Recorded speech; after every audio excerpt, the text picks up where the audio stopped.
mesdames, bonjour messieurs.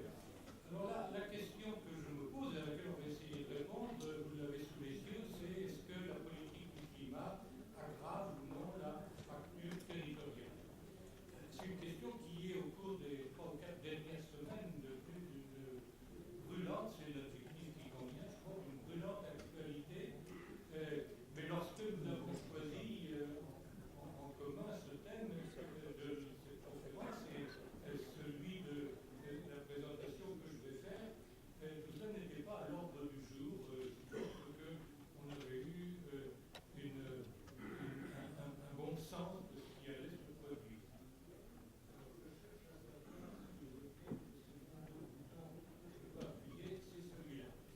Alors il y a deux termes dans celui de fracture territoriale et celui de politique climatique. On pourrait parler longuement sur la fracture territoriale, c'est évident, il y a toujours eu des fractures territoriales. Autrefois, on appelait ça, le souci d'y répondre, on l'appelait l'aménagement du territoire. Et d'ailleurs, les politiques contribuaient assez significativement à résorber cette fracture territoriale en France. Alors cette fracture s'est modifiée et s'est aggravée avec deux types de territoires qui décrochent, en vérité trois, pour dire la vérité. Je me suis rendu compte, grâce aux Gilets jaunes, que ce que je disais était insuffisant. D'abord les zones déindustrialisées, type Pas-de-Calais, Moselle, et puis aussi des zones jamais industrialisées, comme disons la Creuse, et tout ça faisait la France périphérique à laquelle Guilluy et mon ami Davzy ont cherché à apporter des éclairages. Il y a un troisième type qui est très important, c'est celui des banlieues, des grandes métropoles, dans lesquelles un centre-ville s'est développé, s'est amélioré, je pense à Bordeaux par exemple, et qui ont chassé la classe moyenne, celle qui va travailler au centre, et qui l'ont logée, si le mot est propre, à 30 ou 40 kilomètres, et qui constitue une grande partie des gens. Donc il y a bien en France des fractures territoriales, et elles sont très graves et très importantes. Alors, la notion de politique du climat est une notion sur laquelle on pourrait dire beaucoup, mais enfin, il y a des politiques économiques, on peut les résumer assez facilement, hein. C'est réduire et éventuellement éliminer, toujours rêver, les émissions de CO2. C'est le menu de toutes les COP, y compris celle qui se maintient aujourd'hui, celle qui se tient aujourd'hui en Pologne. Alors, je vais aller vite pour dire que l'hypothèse que j'explore, c'est la question de savoir si les politiques dites climatiques aggravent la fracture territoriale. Je passe sur les régions les raisons théoriques qui la motivent, pour dire que nous allons essayer de vérifier cela sur trois politiques climatiques importantes: la fiscalité des carburants, la promotion des renouvelables et la diminution des vitesses moyennes autorisées de 90 à 80 km/h. Le dernier point, je suis un petit peu tiré par les cheveux, je tire du côté du climat, quelque chose qui n'est pas véritablement, je le reconnais volontiers, modifié par le climat, mais qui s'inscrit bien dans ce dont nous allons parler. Alors je commence par la hausse de la fiscalité des carburants. Les carburants, et au-delà des carburants, ce que l'on cherche à atteindre, c'est l'automobile. Les carburants constituent les biens les plus taxés en France, en plus de la TVA. C'est les plus taxés après le tabac. Le tabac vient loin devant, puis il y avait l'essence, puis il y avait le diesel, et le diesel est en train de rattraper l'essence, ce qui va en faire le deuxième bien le plus taxé du monde. Ce qui n'empêche pas beaucoup d'esprits de parler des subventions au diesel. J'ai été désolé de voir ça sous la plume de Jean Tirole, pour qui j'ai beaucoup de respect et d'estime, qui, dimanche dernier, écrivait que les diesels étaient subventionnés. s'agissant du bien le plus taxé de France, c'est assez difficile à soutenir. Donc il y a des hausses qui sont prévues, des hausses d'ailleurs dont le gouvernement actuel n'est pas responsable, parce qu'elles sont antérieures à sa venue au pouvoir, qui sont doubles, à la fois une taxe sur le carbone, qui se traduit automatiquement par une augmentation du prix de l'essence, et un rattrapage du diesel sur l'essence. Mais comme le diesel, c'est quelque chose comme les 4/5 des carburants en France, l'idée de rattrapage, c'est une autre façon de parler d'une hausse des carburants. C'est évidemment perçu comme tel par ces gens. Et on a vu que le prix des carburants augmentait. Alors j'ai regardé, du reste, on a cherché à nous expliquer au plus haut niveau de l'État que ces hausses provenaient essentiellement des variations du prix du baril. C'est faux. Moi, j'ai regardé sur une année, jour pour jour, je crois que c'était le 6 novembre que j'ai regardé ça, du 6 novembre 2017 par rapport au 6 novembre 2018, 70% de l'augmentation s'explique par la hausse des taxes, même si on a voulu nous raconter le contraire. Alors, il y a donc des taxes importantes qui existent déjà, qui sont prévues. L'augmentation, je crois qu'on est du côté de 13 milliards, ce qui est considérable d'ici 2022. Ça, c'est une chose. La question qui nous intéresse, et ça, c'est fait au nom, bien entendu, de la politique climatique. Parce que l'idée étant que si on taxe le carbone, il y aura moins de consommation de biens carbonés, ce qui est théoriquement très joli et très intéressant, ce qui est pratiquement, malheureusement, moins convaincant. La question est de savoir comment est distribuée cette hausse considérable de la fiscalité agricole. Et c'est là qu'intervient la notion de régressivité. Alors je ne sais pas si pour les économistes c'est évident, mais je ne sais pas si c'est clair pour les non-économistes. On dit d'un impôt qu'il est proportionnel lorsqu'il augmente, d'abord c'est sous-entendu par rapport au revenu, qu'il est proportionnel lorsqu'il augmente au même rythme que le revenu. Votre revenu double, votre taxe double. C'est un impôt proportionnel. Si la taxe augmente plus rapidement que votre revenu double, votre taxe triple, c'est un impôt progressif. S'il augmente moins rapidement, votre revenu double, votre taxe augmente de 50%, on a affaire à un impôt régressif. Ça, c'est de la définition. Alors la question est de savoir si ces taxes sur le carbone sont proportionnelles, régressives ou progressives. Alors j'ai regardé, comme je m'intéressais à l'impact spatial, j'ai considéré les 20 départements les plus riches et les 20 départements les plus pauvres. On a des classements des départements par niveau de revenu ou niveau de vie. Alors ce que j'ai regardé, c'est ce qui se passait. S'agissant des carburants, d'abord les départements, c'est indépendant des carburants ça, mais les départements les plus pauvres sont plus pauvres que les riches de 17%. Ça donne une idée. Bien entendu, à l'intérieur des départements riches, il y a des gens pauvres, et à l'intérieur des départements pauvres, il y a des gens riches. Mais ça n'empêche pas de faire des moyennes qui ont une signification. Les départements pauvres, c'est ça qui nous importe ici, sont de plus gros consommateurs par habitant de carburant que les départements riches. C'est un peu contre-intuitif parce que comme ils sont plus pauvres, ils devraient dépenser moins. En réalité, ils dépensent plus par habitant, 13% de plus. Donc leur facture est plus lourde. Elle est plus lourde de 13%, en valeur absolue.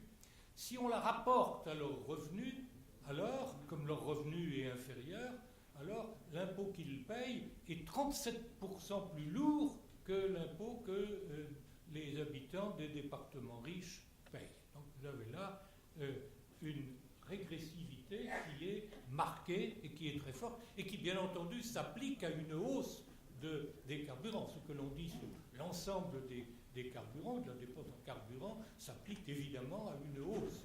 Donc ces hausses sont très disproportionnellement supportées par les régions les plus pauvres. Alors là, moi j'ai des chiffres qui disent la même chose, mais je ne veux pas trop vous embarrasser. Il y a une autre approche du même problème, savoir si il y a régressivité spatiale, à partir des budgets des ménages. Alors, on a en France des enquêtes très, très précises sur les budgets des ménages. Malheureusement, elles ont lieu tous les 10 ans et la dernière qui est disponible date de 2011. Il y en a une de 2017, mais n'est pas encore publiée. Elle concerne les dépenses de carburant des ménages. Il n'y a aucune raison de penser que les choses ont beaucoup changé au cours de ces 7 ou 8 dernières années. Je vous invite à regarder la dernière colonne de ce tableau qui est présenté sous la forme d'indices. Là où les habitants de l'agglomération de Paris dépensent 100 en carburant, dépensés à l'époque, mais il n'y a aucune raison que cette structure ait bougé. 100 pour l'agglomération parisienne, 129 pour les grandes villes, 142 pour les villes moyennes, 174 pour les petites villes, 210 dans l'espace rural. C'est-à-dire que les habitants de l'espace rural dépensent juste 2 fois plus d'argent en carburant, consomment 2 fois plus de carburant que les habitants de l'agglomération parisienne, parmi lesquels il y a beaucoup de gens qui sont bien obligés d'utiliser du carburant. Donc on a là une démonstration de la régressivité. Donc sur le cas des carburants, l'impact de la taxe carbone et du rattrapage diesel sur les zones fragiles est confirmé. Ces augmentations de taxes sont légères pour le riche parisien et très lourdes pour le pauvre creusois. Sauf que c'est le riche parisien qui décide et le pauvre creusois qui paye. Cet impact est sous-estimé car les zones les plus fragiles sont infradépartementales, y compris dans les départements pauvres. Vous avez des chefs-lieux qui parfois, pas toujours d'ailleurs, qui parfois se portent plutôt bien. Et donc si on avait des données pour des zones plus petites, on aurait un impact qui serait encore plus régressif. Et on verrait que des gens qui sont dans des zones très pauvres sont aussi des gens qui n'ont pas d'autre façon de se déplacer qu'en automobile, comme les Gilets jaunes maintenant l'ont fait savoir à tout le monde, même aux dirigeants politiques français. On aurait un phénomène encore plus marqué. Enfin, le climat n'est qu'un prétexte, c'est-à-dire que le rattrapage du diesel, c'est plus de CO2 et non pas moins de CO2, puisqu'on consomme moins de carburant et on rejette moins de CO2 quand on fait 1 kilomètre en diesel que quand on fait 1 kilomètre en essence. Donc le rattrapage ne peut pas être justifié par la réduction du CO2, puisqu'il va au contraire contribuer, toutes choses égales par ailleurs, à l'augmentation. Et la raison en est que les possibilités de transfert modaux vers le rail, vers le vélo, la voiture électrique ou la trottinette sont des chimères pour des raisons qu'on pourrait facilement développer. Et bien entendu, tout cela crée beaucoup de frustration. Le deuxième thème sur lequel je veux essayer de vérifier cette hypothèse de politique climatique qui aggrave les disparités territoriales, ce sont les renouvelables. Le photovoltaïque et surtout l'éolien sont l'un des piliers des politiques climatiques. J'ai précisé, j'ai dit des politiques dites climatiques, parce qu'on a vu que l'autre pilier ne supportait pas grand-chose. Et on a des objectifs officiels en France de politique qui ont un petit peu changé, qui changent tout le temps, qui étaient de réduire la part du nucléaire de 72% à 50%, c'est-à-dire d'augmenter la part des renouvelables, parce que la consommation d'électricité en France est à peu près constante. Alors, personne ne sait exactement comment elle va évoluer, mais tout le monde s'accorde à dire que dans les 10 ou 15 ou 20 années à venir, il n'y a aucune raison pour qu'elle augmente plutôt que pour qu'elle ne diminue. On doit donc raisonnablement tabler sur production constante, et donc, comme on a déjà comme on a déjà comme on produit déjà davantage d'électricité qu'on en consomme, puisqu'on en exporte à peu près 10%, qui dit plus de renouvelables dit moins de nucléaire, ou qui dit moins de nucléaire dit plus de renouvelables. Et ce qui est prévu, donc, c'est d'augmenter la part des renouvelables, qui est actuellement de 5 ou 6%, c'est 4% pour l'éolien et 2% pour le solaire, de la multiplier, si on veut la faire passer à 28 par 4 ou 5. Alors, le gouvernement récemment a annoncé, pour des périodes légèrement différentes, une multiplication par 3 de l'éolien seulement, et par 5 du photovoltaïque.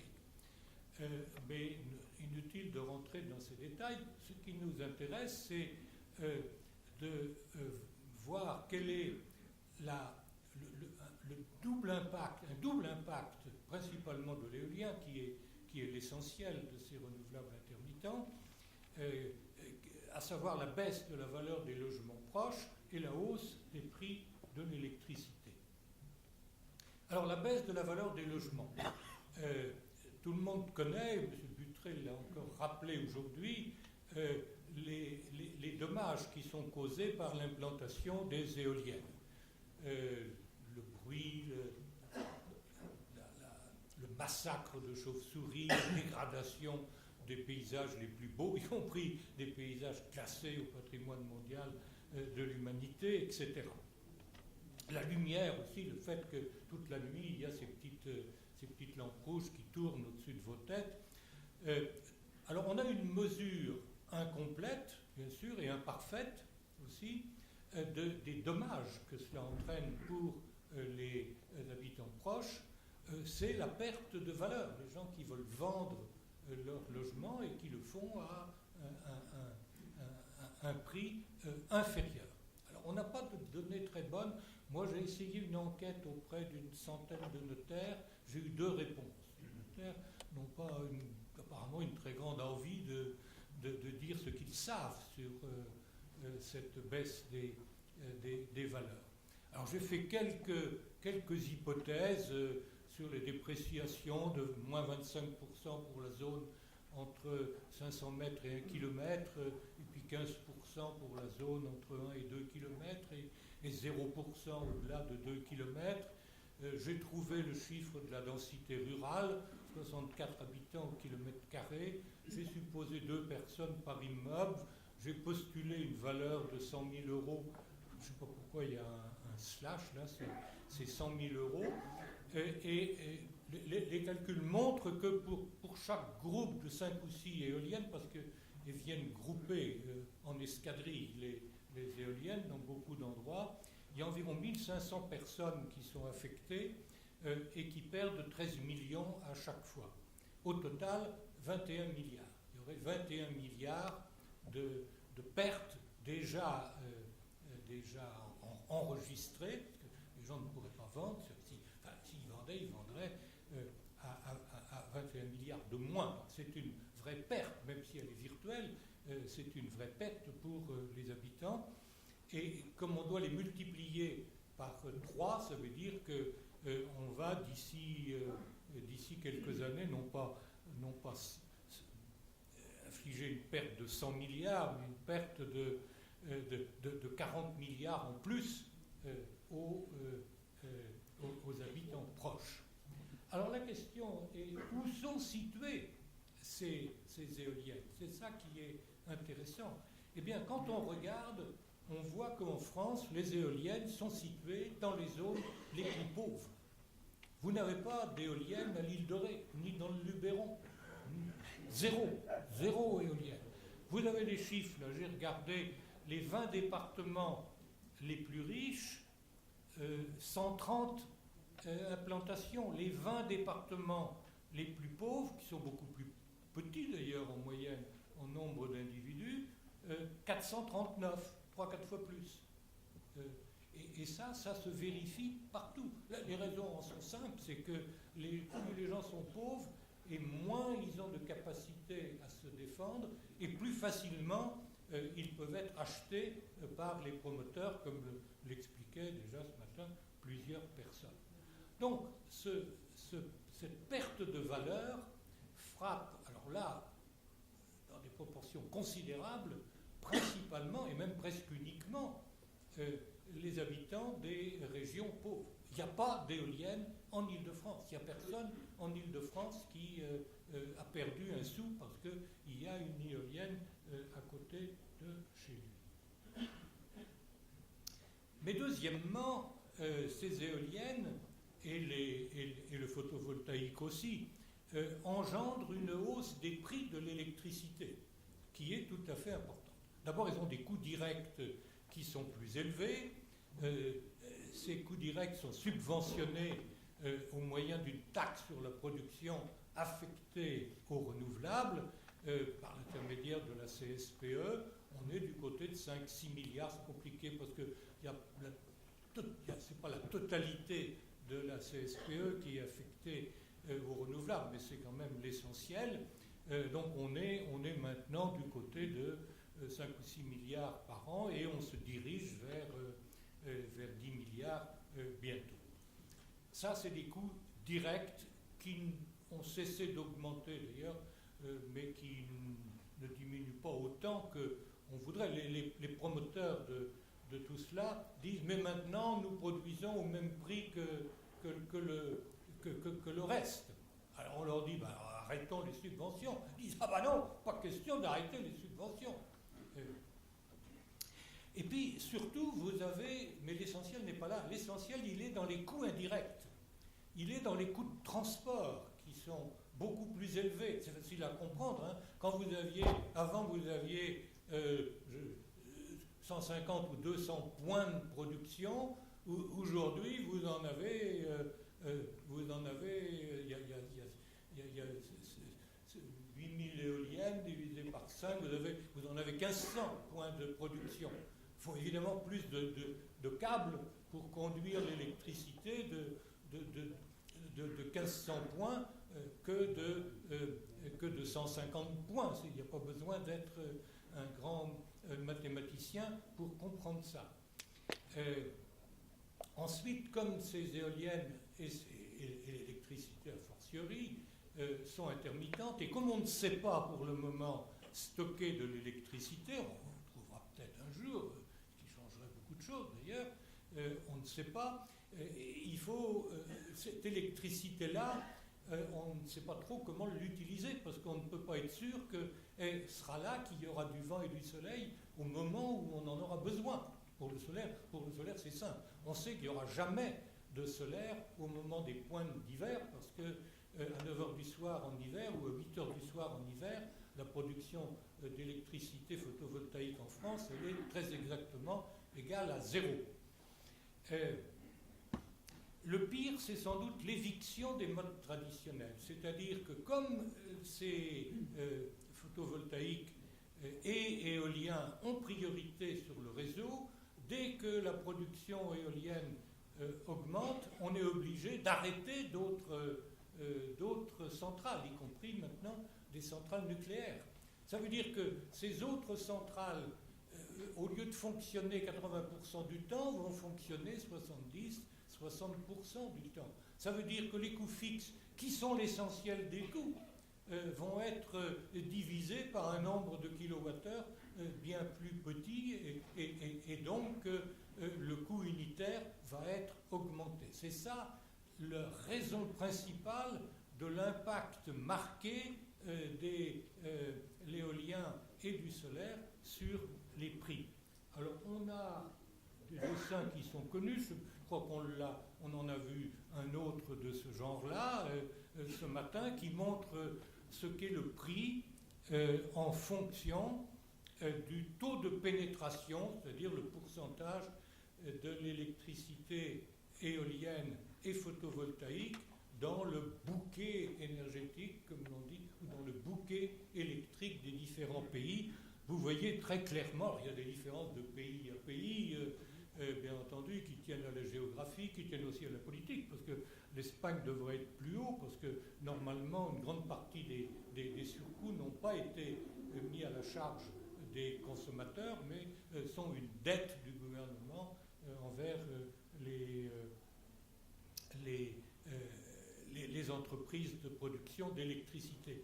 Malgré ça, on voit très clairement la forme de la courbe. Si on fait calculer la forme d'une droite de régression, elle permet de dire ce que sera le prix si le pourcentage d'éolien et de photovoltaïque augmente. Ce qui est prévu nous amène au moins à un doublement du prix de l'électricité. Et la question est de savoir qui va supporter, qui supporte et qui va supporter. Celle-là, curieusement d'ailleurs, les Gilets jaunes qui se sont focalisés sur le premier point, celui des carburants, n'ont pas dit grand-chose sur les prix de l'électricité, qui pourtant pèsent au moins aussi lourd. Mais on sait ce qui se passe, à savoir que le prix de l'électricité, les hausses vont peser beaucoup plus sur les pauvres que sur les riches. Pour les 10% les plus pauvres, l'électricité, c'est 2,8% du revenu. Pour les 10% les plus riches, c'est 1,7% du revenu, presque moitié moins. Et c'est vrai au niveau spatial. Les habitants, la consommation par habitant, là j'ai des chiffres apparemment pour 2017, à moins que je ne me sois trompé, elle est à peu près la même par habitant dans les départements riches que dans les départements pauvres. Mais comme ils ont un revenu qui est 20%, 17% inférieur, rapporté au revenu, ça veut dire qu'on a affaire de nouveau à un impôt régressif. Et on le voit ici de la même façon qu'on le voyait pour les carburants, parce qu'on a des distributions, pas des distributions, on a un tableau qui montre les dépenses des ménages en électricité en fonction du type d'habitat, indice 100 pour l'agglomération parisienne, 120 pour les grandes villes, 105 pour les villes moyennes, je ne sais pas pourquoi ça descend, mais 132 pour les petites villes et 160 dans le monde rural. C'est-à-dire 60% de plus que l'agglomération parisienne. Et là encore, on a une régressivité qui est très marquée. Alors, on peut conclure ce qu'on a dit sur ce qu'on vient de voir sur les renouvelables. D'abord qu'on a des pseudo-politiques climatiques, parce que remplacer du nucléaire décarboné par de l'éolien ou du solaire décarboné, dans le meilleur des cas, ça ne réduit pas du tout les rejets de CO2, et il y a même un cas dans lequel ça les augmente, parce qu'il faut qu'il y ait quelques centrales au gaz pour le jour où il n'y aura ni vent ni soleil. Donc c'est une pseudo-politique climatique, et c'est une vraie politique régressive qui frappe particulièrement les zones qui sont malades ou qui sont fragiles. C'est la double peine, parce que ça gâche la vie des habitants de ces zones, les éoliennes, ça vide leur poche par une électricité plus chère, ça aggrave la fracture territoriale, à la fois effectivement et symboliquement. Les habitants des régions où il y a des éoliennes sont très conscients de ça, que eux sont brimés, mais que les financiers qui habitent Paris, ou Londres, ou New York d'ailleurs, eux ne sont pas brimés du tout, bien au contraire. Alors, on pourrait dire quelques mots, mais je voudrais être sûr que je ne suis pas en train de déborder trop du temps qui m'est alloué, sur l'abaissement de la vitesse maximale autorisée de 90 à 80 km/h. C'est principalement une politique de santé publique, mais c'est aussi présenté comme une politique climatique, en disant vous roulez moins vite, donc vous allez rejeter un peu moins de CO2.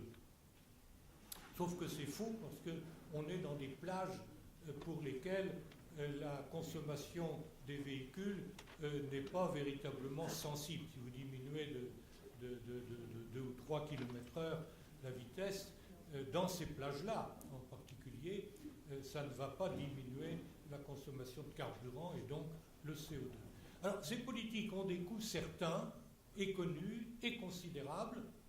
C'est le temps perdu. Parce que si vous roulez moins vite, vous mettez plus de temps, vous perdez du temps. J'ai calculé ce que ça donne. C'est 300 millions d'heures perdues. C'est beaucoup, 300 millions d'heures perdues. J'ai calculé ce que ça faisait en nombre d'années de travail. On est à 1700, j'ai oublié, mais vous divisez par 1700. Si vous divisiez par 1500, ça ferait 20 000 emplois. On est dans quelque chose qui n'est pas négligeable. Alors, il y a des bénéfices aussi, mais ils sont mal connus, ils sont incertains. Il y a un peu moins d'accidents, selon toute probabilité. Personne ne peut vraiment dire combien. Et tout ça est assaisonné à une augmentation des radars et des PV qui vont avec, ce qui n'est pas l'aspect le moins important. Donc vous avez un vrai coût. Il y a un coût net. Alors, toujours délicat de compter la valeur de la vie sauvée, mais on a l'obligation de le faire. Il y a des textes juridiques qui disent qu'on doit faire ça avant toute politique. Et il n'y a aucun doute que le bilan est négatif. Et ce bilan, il est principalement, même presque exclusivement, supporté par les territoires ruraux. Il ne concerne que des routes départementales. Il ne l'est pas du tout par les habitants de la région parisienne. Moi, par exemple, ou bien je suis à Paris, le moins possible d'ailleurs, à rouler. De toute façon, je ne suis pas affecté par cette vitesse maximale parce que je n'ai pas le droit d'aller au-delà de 50, ou bien je prends une autoroute où j'ai le droit d'aller à 130. Mais il y a beaucoup de gens dans la Creuse qui n'ont rien d'autre que des départementales. Et eux, c'est la totalité de leurs trajets qui sont affectés. Et ceci contribue aussi à aggraver la fracture territoriale et à engendrer des frustrations qui n'ont pas été trop mentionnées là lors de l'affaire des Gilets jaunes, mais qui sont pourtant dans l'esprit de beaucoup de ces manifestants. Alors, je vais conclure en disant que l'examen de ces trois politiques prétendument climatiques montre qu'elles ont en commun, premièrement, de ne rien faire du tout pour le climat, même dans l'optique dominante, comme quoi le climat dépend de nos rejets de CO2, dont on a vu ce matin combien cette hypothèse était surréaliste et déraisonnable. Donc il ne s'agit que de prétexte. Il n'est pas. Alors peut-être que nos dirigeants sont si loin des réalités qu'ils ne se rendent pas compte que tout cela n'a rigoureusement aucun impact sur le climat, ou peut-être qu'ils en sont très conscients, mais qu'ils voilà un prétexte pour ramasser un peu d'argent qui sera utilisé à on ne sait pas trop quoi. Et le deuxième point commun, c'est de frapper particulièrement les habitants des zones rurales et pauvres, et j'ajouterais, ce que je n'ai pas fait lorsque j'ai écrit ça il y a déjà un peu plus d'un mois, et des zones, des grandes banlieues périphériques des grandes villes. Elles leur volent leurs revenus, leur temps, leur paysage. Elles aggravent donc la fracture territoriale et elles contribuent à creuser le fossé entre les dirigeants et le centre, ou les dirigeants qui sont tous au centre d'ailleurs en France, et de plus en plus d'un côté, et les dirigés qui sont de plus en plus dans les périphéries. Je vous remercie de votre attention.